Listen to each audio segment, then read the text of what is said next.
প্রতিমা কলেজের সেকেন্ড বর্ষের ছাত্র। আজ আমরা জানবো যে টার্নিং অপারেশনে কিভাবে করা হয়। টার্নিং অপারেশন আমাদের বলবে। তো আমাদের এই আজকের অপারেশনে কীভাবে টার্নিং অপারেশন করা হয় সেটা বলবো। তো সবার আগে আমাদেরকে প্রথমত লেদ মেশিনের বিভিন্ন পার্টসগুলো সম্বন্ধে জেনে নিতে হবে। তো আমাদের লেদ মেশিনের বিভিন্ন মেন পার্টসের ভিতরে প্রথমে হচ্ছে এটা হচ্ছে টেইল স্ট্রোক, আর এটা হচ্ছে ডেড সেন্টার। ডেড সেন্টারের মাধ্যমে কোনো বড় জবের সেন্টার বা হোল্ড করতে কাজে লাগে।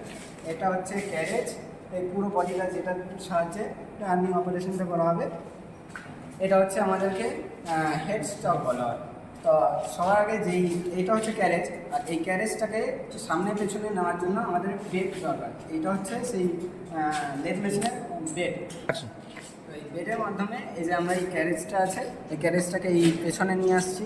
এই নিয়ে আসার পরে যে টার্নিং অপারেশনটা যখন হবে, টার্নিং অপারেশনটা মূলত কোনো জবের ডায়ামিটার কমানো হয়, ঠিক আছে? তো ডায়ামিটার কমানো ক্যারেজের সঙ্গে আমাদের আরও দুটি এক্সট্রা পার্ট রয়েছে। এটা হচ্ছে ক্রস লাইন। এটার মাধ্যমে আমরা কোনো কাটিং টুলটাকে জবের ভেতরে এবং হচ্ছে বাইরে নিয়ে যাবো। এই যে জবটা যদি আমরা ভেতরের দিকে ডায়া কমাতে চাই, তো এটা ভেতরের দিকে নিয়ে যাবে, আর যদি অপারেশন না করি তখন এটা বাইরে নিয়ে আসবো। আর এটা হচ্ছে কম্পাউন্ড রেস। এটার মাধ্যমে আমরা কোনো কাটিং টুলকে ফ্রন্ট ব্যাক করতে পারবো। এই যে এটা দেখতে পাচ্ছেন ফ্রন্ট ব্যাক হচ্ছে। তো আজকে আমরা চলুন দেখাই কীভাবে আমরা টার্নিং অপারেশন করছি। তো আরেকটা পার্ট রয়েছে, এটা হচ্ছে 4 জব চাপ, ঠিক আছে? এর সঙ্গে আরেকটা আছে 3 জব চাপও আছে, সেটা অটোমেটিকলি জব সেন্টারে চলে আসবে। তো এখানে 4 জব চাপ হওয়ার কারণে আমাদেরকে জবটাকে ম্যানুয়ালি সেন্টার আনতে হবে। এটা হচ্ছে আমাদের জব অলরেডি লাগানো আছে, তো আমাদেরকে এটা দেখতে হবে সেন্টার আছে নাকি। তো আমরা প্রথমত মেশিনটাকে চালু করবো, তার আগে আমি এই ক্যারেজটাকে জবের কাছাকাছি নিয়ে যাচ্ছি।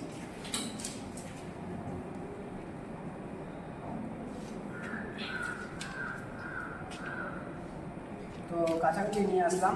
তো এবারে দেখতে পাচ্ছি এই ক্রস লাইনের মাধ্যমে আমরা এই যে কাটিং টুলটাকে একদম জবের বরাবর নিয়ে যাব। তো জবের বরাবর নিয়ে যাওয়ার পরে এবারে আমরা মেশিনটাকে চালু করব। তো এখানে রয়েছে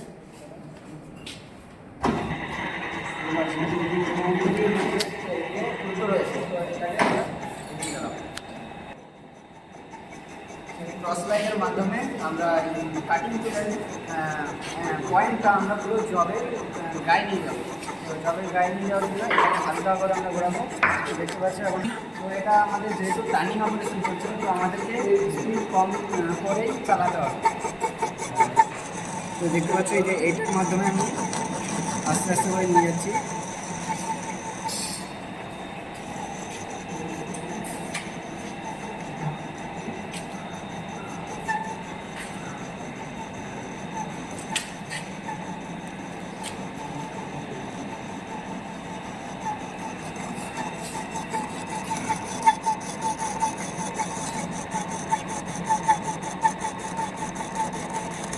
আমাদের এখানে একটু কম করে কাটতে হচ্ছে, কারণ একটা পুরনো কাটিং টুল, তো আমাদেরকে একবারে বেশি ঢোকানো যাবে না। টার্নিং অপারেশনের ক্ষেত্রে আমাদেরকে অল্প অল্প করে বারবার করে কাটতে হবে। তো এখানে একটুখানি পুরনো জব ছিল, তো এখানটায় ডাউন আছে, তো আমাদেরকে একটু একটু করে কাটতে হবে।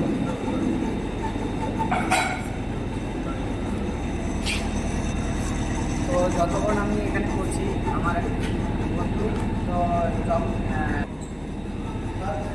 দেখতে পাচ্ছ টার্নিং হচ্ছে।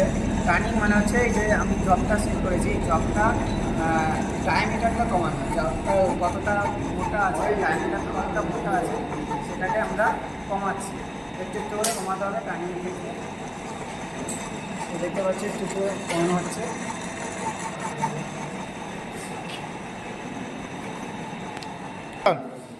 তো এখানে কাজটা হচ্ছে তার সঙ্গে আরেকটা কিছু এই তিনটে জিনিস আছে। তো এই সুইচটার মাধ্যমে আমরা লেদ মেশিনটাকে ফ্রন্ট এবং রিভার্সভাবে ঘোরানোর জন্য ব্যবহার করতে পারি। আর এখানে তিনটে দেখতে পাচ্ছি ABCD করে তিনটে অপশন আছে। এটার মাধ্যমে আমরা স্পিড নির্ণয় করবো। আর স্পিড নির্ণয়ের ভিতরে দেখতে পাচ্ছি এখানে চার্ট দেওয়া আছে, এখানে চার্টটা আছে দেখতে পাচ্ছি। এই চার্টে আবার এই চার্ট আমরা কীভাবে নির্ভর করবো, এখানে ফার্স্ট আছে একটা, এপাশে আছে স্লো। এখন স্লো ঘুরছে তাই এটা স্লো করা আছে, আর ফার্স্ট করলে তো আমাদের এই যে দেখতে পাচ্ছ টার্নিং অপারেশনটা হয়ে গেছে। তো আজকের এই ভিডিওটা এই পর্যন্তই। তো আজকের ভিডিওতে আমাদের টার্নিং অপারেশন দেখানো হয়ে গেল। তো তাও দেখাচ্ছি। তো এই যে দেখতে পাচ্ছ এই জবটা এইটা পর্যন্ত মানে হচ্ছে মোটা ছিল, ডায়ামিটারটা এইটার সমান ছিল। তো আমরা এই থিকনেসটা এত দূর করে নিয়ে এসেছি, এখান থেকে এত দূর পর্যন্ত আমাদের টার্নিং করা হয়েছে। দেখতে পাচ্ছ কতটা সুন্দর হয়েছে। আরও ভালো হতো যদি আমরা কাজটা আরও নিখুঁতভাবে ধীরে ধীরে করার চেষ্টা করতাম। তো আজকে আমরা দেখালাম কীভাবে লেজ মেশিনের সাথে টার্নিং অপারেশন করা হয়। আজকে আমরা ভিডিওটা এই অবধি শেষ করলাম।